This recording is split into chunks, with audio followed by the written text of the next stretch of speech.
সমস্ত ব্রতের মধ্যে সর্বশ্রেষ্ঠ ব্রত হলো এই মহাশিবরাত্রি।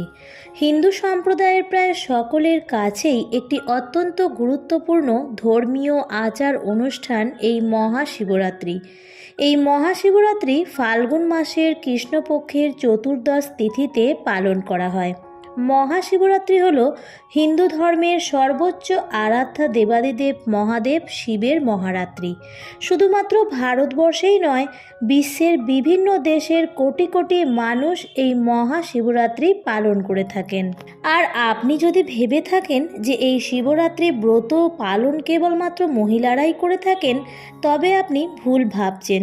কারণ বিশ্বের বিভিন্ন দেশের বিভিন্ন জায়গায় এই শিবরাত্রি নারী পুরুষ নির্বিশেষে পালন করা হয়।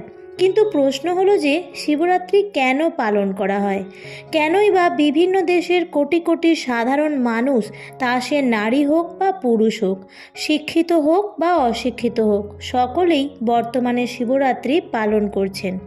আজ এই ভিডিওর মাধ্যমে এই বিষয়ে আপনাদের সামনে আলোচনা করব এবং ভিডিওর শেষ অংশে এই সম্পর্কে একটি সুন্দর গল্প কথা রয়েছে, যা জানলে আপনাদের চিত্তকে অনেকটাই পরিশোধিত করবে। এই বিষয়েও ব্যক্ত করব এবং সর্বোপরি এই বছর 1431 বঙ্গাব্দ এবং 2025 সালের এই মহাশিবরাত্রি কবে এবং কখন পড়েছে, কোন সময় মহাশিবরাত্রির পূজার জন্য সব থেকে আদর্শ সময়, এই সমস্ত কিছুই আজকের ভিডিওতে বিস্তারিত আলোচনা করব। আশা করছি বন্ধুরা ভিডিওটি আপনাকে সমৃদ্ধ করবে। নমস্কার বন্ধুরা, ভক্তিমূলক কথা চ্যানেলে জানাই আপনাদের সকলকে স্বাগত। এবার বিস্তারিত আলোচনায় প্রবেশ করা যাক। বন্ধুরা, সবার প্রথমেই আপনাদের জানাই এই বছর 1431 বঙ্গাব্দ 2025 সালে মহাশিবরাত্রি কবে এবং কখন পড়েছে। এই বছর এই মহাশিবরাত্রির তিথি থাকছে মূলত দুদিন, অর্থাৎ আগামী 26শে ফেব্রুয়ারি 13ই ফাল্গুন বুধবার এবং পরের দিন 27শে ফেব্রুয়ারি 14ই ফাল্গুন বৃহস্পতিবার।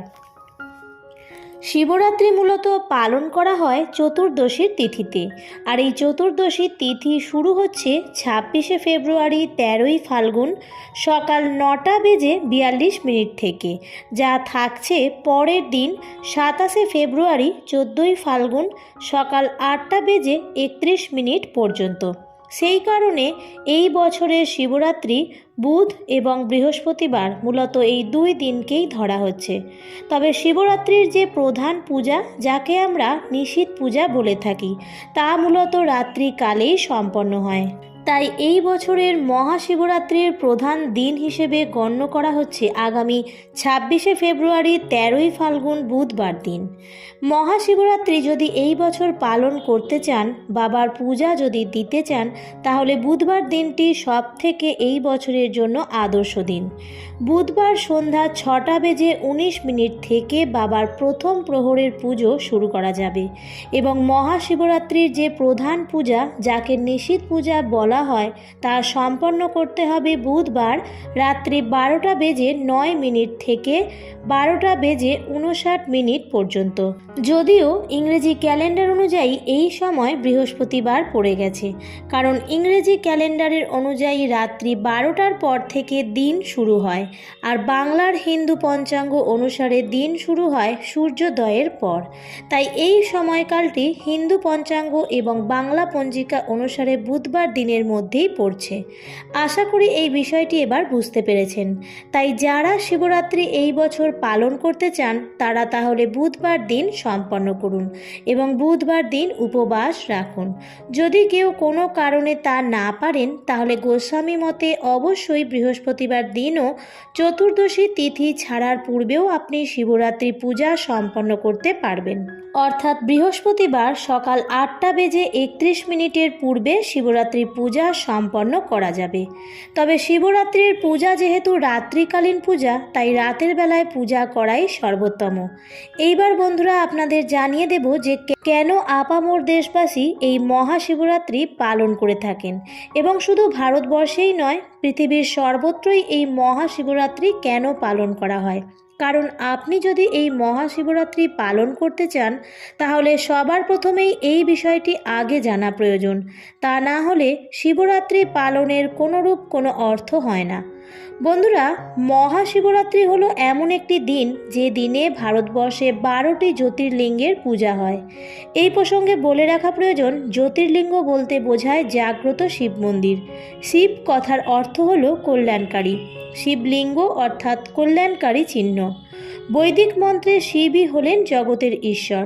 পৌরাণিক তন্ত্রে তিনি ঈশান নামে পরিচিত। তিনি জগৎ পিতা এবং জগৎপতি, দেবাদিদেব মহাদেব।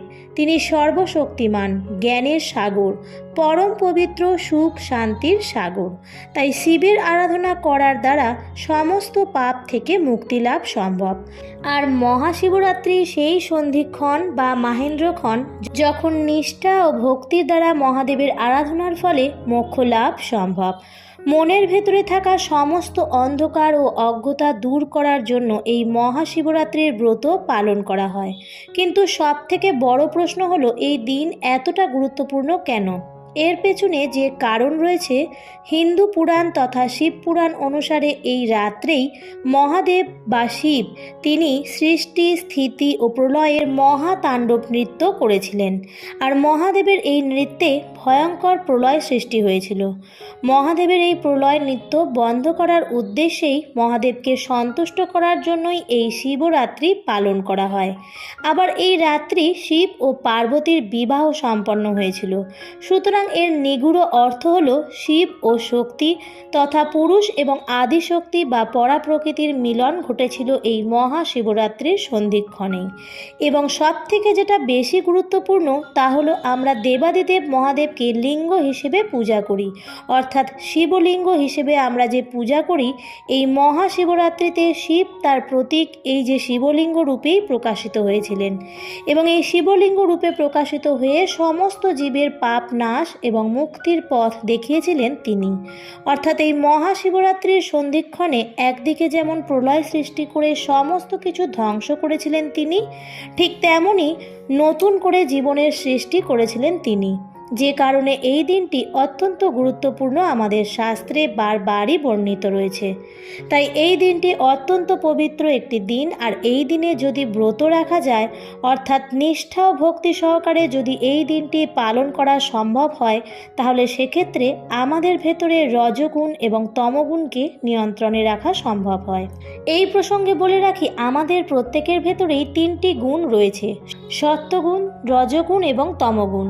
এই 3 ধরনের গুণের মধ্যে সত্ত্বগুণই হলো সব থেকে শ্রেষ্ঠ।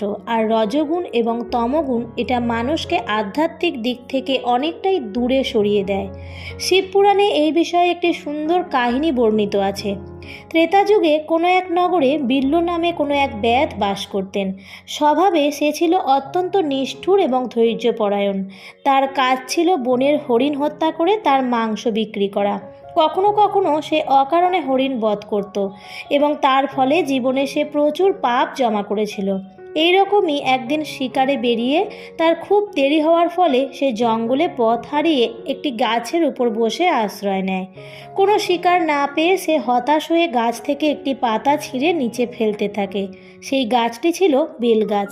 আর সেই বেলগাছের নিচে ছিল একটি শিবলিঙ্গ। আর সেদিন ছিল শিব চতুর্দশী অর্থাৎ মহাশিবরাত্রি।